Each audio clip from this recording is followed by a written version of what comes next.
कलयुग का अंत अभी दूर था, लेकिन पाप और अधर्म अपनी चरम सीमा पर थे। साल 2024, जगह ऋषिकेश, भारत। रात के 11 बज रहे थे और आसमान में बिजली ऐसे कड़क रही थी जैसे इंद्रदेव अपना वज्र सीधे धरती पर पटक रहे हों। बारिश की बूंदें गोलियों की तरह बरस रही थी।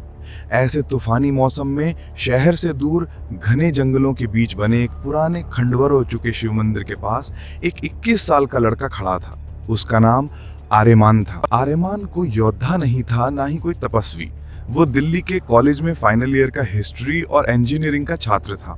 उसे पुरानी चीजों, लॉजिक और कोडिंग का शौक था, लेकिन आज वो यहाँ अपनी मर्जी से नहीं आया। पिछले कुछ हफ्तों से उसे अजीब सपने आ रहे थे, महाभारत के युद्ध के सपने, लेकिन वैसे नहीं जैसे किताबों में लिखे थे। उन सपनों में लेजर जैसी रोशनी वाले तीर थे, मंत्र जो कोडिंग की तरह हवा में तैरते थे, और एक आदमी जिसके माथे पर एक गहरा घाव था जो लगातार खून बह रहा था। वो आदमी आर्यमान को इस मंदिर की ओर बुलाता था। आर्यमान ने अपने भीगे हुए चश्मे को साफ किया और मंदिर के अंदर कदम रखा।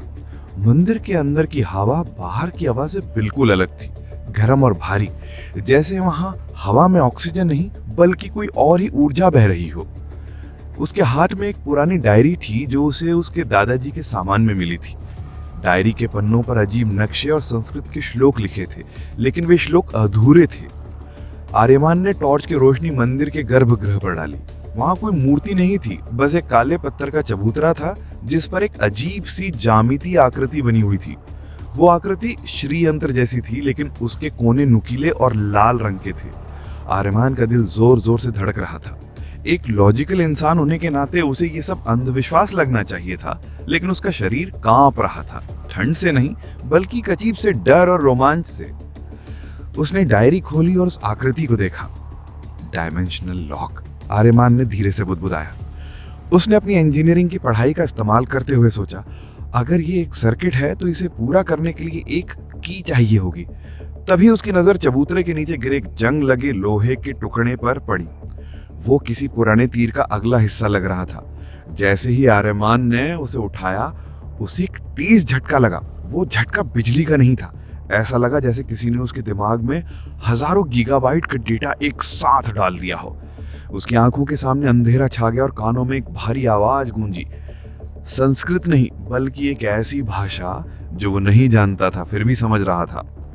रक्त बीज का द्वार खुल रहा है, स्वागत है उत्तराधिकारी। अचानक मंदिर का फर्श कांपने लगा। वो ज्यामितीय आकृति लाल रोशनी से जल उठी। आर्यमान पीछे हटने की कोशिश करने लगा, लेकिन उसके पैर जमीन से चिपक गए थे। गुरुत्वाकर्षण अचानक कई गुना बढ़ गया। उसे लगा जैसे उसका वजन 70 किलो से बढ़कर 700 किलो हो गया हो। उसकी हड्डियां चरमराने लगी। ये क्या हो रहा है? ये पॉसिबल नहीं है, वो चिल्लाया, लेकिन उसकी आवाज उस गड़गड़ाहट में दब गई।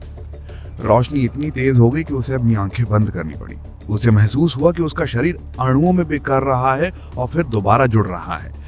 ये दर्दनाक था, बहुत दर्दनाक। उसे लगा जैसे उसे किसी मिक्सी में डाल के घुमाया जा रहा हो। और फिर सन्नाटा, बिल्कुल सन्नाटा। आर्यमान ने जब आंखें खोली तो वो मंदिर में नहीं था, न ही वो ऋषिकेश में था। वो गीली लाल रंग की मिट्टी पर पड़ा था। बारिश अभी भी हो रही थी, लेकिन पानी का रंग साफ नहीं, हल्का बैंगनी था। उसने मुश्किल से सांस ली। हवा में ऑक्सीजन कम और कुछ और ज्यादा था, जिससे उसके फेफड़े जल रहे थे। उसने ऊपर देखा और उसकी सांसें अटक गई। आसमान काला नहीं था, वो गहरा लाल था, और वहां एक नहीं बल्कि 3 चांद थे, एक बड़ा और सफेद और 2 छोटे जो हरे रंग के चमक रहे थे। मैं कहाँ हूँ? वो लड़खड़ाते हुए खड़ा हुआ। उसके कपड़े फटे हुए थे और वो लोहे का टुकड़ा अब जंग लगा हुआ नहीं था, बल्कि एक चमकते हुए सुनहरे खंजर में बदल चुका था। उसने इसे हैरानी से देखा। ये सब सपना नहीं है, ये हेलुसिनेशन भी नहीं हो सकता, ये सब रियलिस्टिक है। उसने अपने गाल पे थप्पड़ मारा। दर्द हुआ। ठीक है आर्यमान, पैनिक मत कर, लॉजिक लगा। तू शायद किसी वर्म होल में गिर गया है, या शायद किसी और ग्रह पर। तभी उसे झाड़ियों के पीछे से एक आवाज सुनाई दी। वो किसी जानवर की आवाज थी, लेकिन शेर बाघ जैसी नहीं। वो किसी मशीन और जानवर की मिलीजुली गुर्राहट थी। उसने डरते हुए उस तरफ टॉर्च जलाई, जो संयोग से अभी भी काम कर रही थी। रोशनी पड़ते ही जो उसने देखा उससे उसका खून जम गया। वहां एक भेड़िया खड़ा था, लेकिन वो आम भेड़िया नहीं था। उसका आकार एक एसयूवी कार के जितना बड़ा था। उसकी खाल पत्थर जैसी सख्त लग रही थी और उसकी आंखों में पुतलियां नहीं थी, बस जलती हुई नीली आग थी। सबसे भयानक बात ये थी कि उसकी पीठ से 2 और हाथ निकले हुए थे जो हड्डियों के बने हुए थे। ये एक राक्षस था, लेकिन वैसा नहीं जैसा टीवी में दिखाते थे। ये एक बायो वेपन जैसा लग रहा था।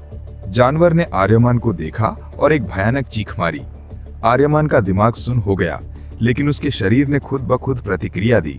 भागो, उसका दिमाग चिल्लाया। वो पलटा और जंगल की तरफ दौड़ा। यहाँ के पेड़ भी अजीब थे, काले तने और नीले पत्ते। वो जितनी तेज दौड़ सकता था दौड़ा, लेकिन वो जानवर बहुत तेज था। आर्यमान को पीछे से भारी कदमों की आवाज सुनाई दे रही थी जो करीब आती जा रही थी। अगर मैं यहाँ मरा तो कोई मेरी बॉडी भी नहीं ढूंढ पाएगा, उसने सोचा। तभी उसके सामने एक गहरी खाई आ गई। नीचे अंधेरा था। वो रुक गया। पीछे वो जानवर धीरे धीरे उसकी तरफ बढ़ रहा था, जैसे अपने शिकार के साथ खेल रहा हो। आर्यमान ने उस सुनहरे खंजर को कसकर पकड़ा। उसने कभी लड़ाई नहीं की थी, लेकिन अब उसके पास कोई विकल्प नहीं था। आजा साले, वो चिल्लाया, अपनी सारी हिम्मत जुटाकर। जानवर ने छलांग लगाई। आर्यमान ने अपनी आंखें बंद कर लीं और खंजर को आगे कर दिया। लेकिन तभी हवा में एक सीटी जैसी आवाज गूंजी। शू खच।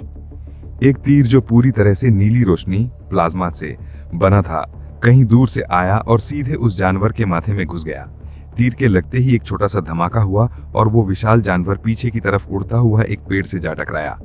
जानवर तड़पा और फिर राख बनकर हवा में बिखर गया। आर्यमान हक्का बक्का रह गया। उसने उस दिशा में देखा जहां से तीर आया था। वहां एक पेड़ की ऊंची डाली पर एक आकृति खड़ी थी। अंधेरे में चेहरा साफ नहीं दिख रहा था, लेकिन वो एक लड़की थी। उसने एक अजीब सा कवच पहना हुआ था जो चमड़े और धातु का मिश्रण लग रहा था। उसके हाथ में एक धनुष था, लेकिन उसमें कोई डोरी नहीं थी, बस ऊर्जा की एक लाइन चमक रही थी। वो लड़की पेड़ से नीचे कूदी। इतनी ऊंचाई से कूदने के बावजूद वो बिना किसी आवाज के जमीन पर लैंड हुई, जैसे वो हवा से भी हल्की हो। वो धीरे धीरे आर्यमान की तरफ बढ़ी। जब वो रोशनी में आई तो आर्यमान की धड़कन एक पल के लिए रुक गई। वो बेहद खूबसूरत थी, लेकिन उसकी खूबसूरती में एक खतरनाक धार थी। उसकी आंखें सुनहरी गोल्डन थीं और बाल कमर तक लंबे और सफेद रंग के थे। उसके माथे पर एक छोटा सा तिलक था जो हल्का चमक रहा था। उसने आर्यमान के गर्दन पर अपने धनुष का सिरा रखा। तुम कौन हो? उसने पूछा। उसकी आवाज मधुर थी, लेकिन उसमें एक अधिकार था। वो भाषा संस्कृत जैसी थी, लेकिन आर्यमान उसे साफ साफ समझ पा रहा था, जैसे उसका दिमाग उसे खुद ट्रांसलेट कर रहा हो। मेरा नाम आर्यमान है। मैं खो गया हूँ, उसने हकलाते हुए कहा। मैं खो गया हूँ। लड़की ने उसकी आंखों में देखा, जैसे उसकी आत्मा को स्कैन कर रही हो। फिर उसकी नजर आर्यमान के हाथ में पकड़े उस सुनहरे खंजर पर पड़ी। उसकी आंखों में हैरानी का भाव आया। उसने अपना धनुष नीचे कर लिया। ये अश्वत्थामा की मणि का टुकड़ा है, उसने अविश्वास से कहा। ये तुम्हारे पास कैसे आया? तुम मृत्युंजय लोक में कैसे आ सकते हो? यहाँ इंसानों का आना पिछले 5000 सालों से मना है। मृत्युंजय लोक? ये क्या बकवास है? मैं इंडिया में था, ऋषिकेश में। मुझे घर जाना है।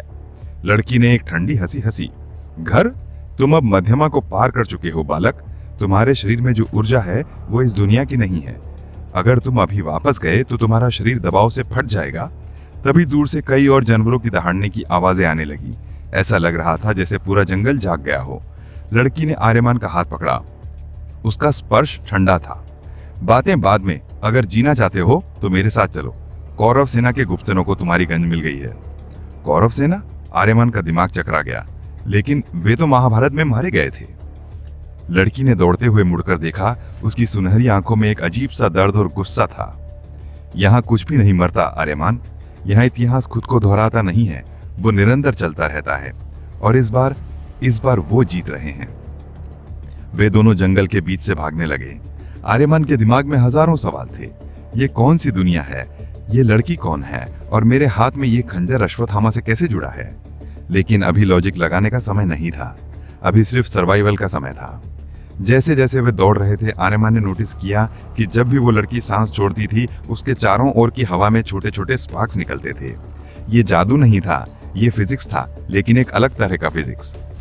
अचानक वे एक विशाल मैदान में पहुंचे और वहां का नजारा देखकर आर्यमन के पैरों के तले जमीन खिसक गई।